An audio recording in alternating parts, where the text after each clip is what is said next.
I used to eavesdrop on my aunts and uncles and grandfather talking. I heard her tell this story a few times. One night she was laying in bed with her husband. It was dark, about 12:30, 1 o'clock. She was awoken by a male voice. Seemed to call her name. Her name was Jewel. This voice seemed to call her name from just out of nowhere. She followed what she thought the voice, where she thought it was coming from. Turns out it was coming from outside. She goes out in the front yard, walks down a little hill in the yard. She claims there, under a big oak tree, stood this hideous looking man. She said he had green eyes. She said that he had pale skin and his fingernails was long and brown. She said he was hooved. Now she told all this with a breaking voice while crying. She said that he never moved his mouth at all, but she could hear laughter coming from him.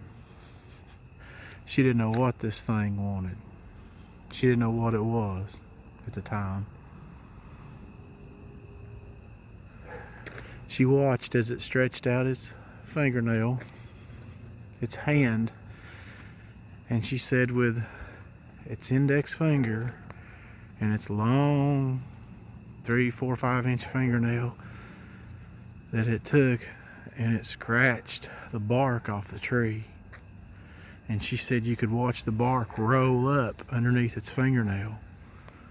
And all the while laughter was coming from this thing, but its mouth never moved and its eyes never took off of her. So she says that the bark had an ungodly smell to it while it was burning, and it would just roll up under his fingernails as he scratched the tree. She said he put 3 scratches on the tree. She was shaken by fear, unable to move, unable to scream, unable to talk. She said when she finally got her bearings, she turned and ran back into the house screaming for her husband. She got into the bedroom and started shaking him. As he come to, he calmed her down. He told her it was just a dream. She had a bad dream, that's all it was.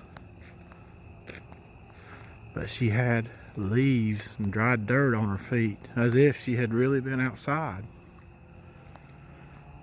Well, the next day, she went to the oak tree, and lo and behold, there were the scratches on that tree, and the curled up bark lay on the ground. She said to her dying day that she saw the devil that night in these mountains.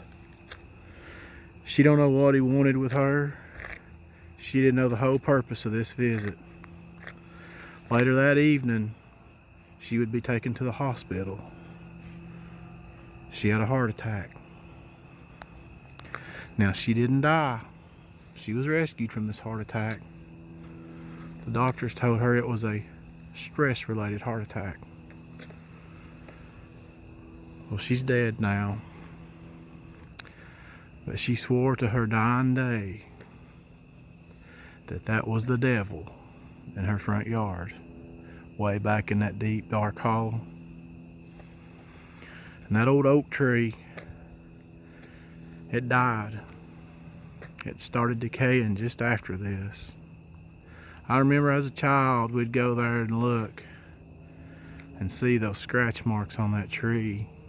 They were deep and dried out. They was scary looking. I will never forget that as long as I live. That's just one of the stories that I was I wasn't really told as a child. I just kind of really shouldn't have been listening. That was the devil in my Aunt Jewel.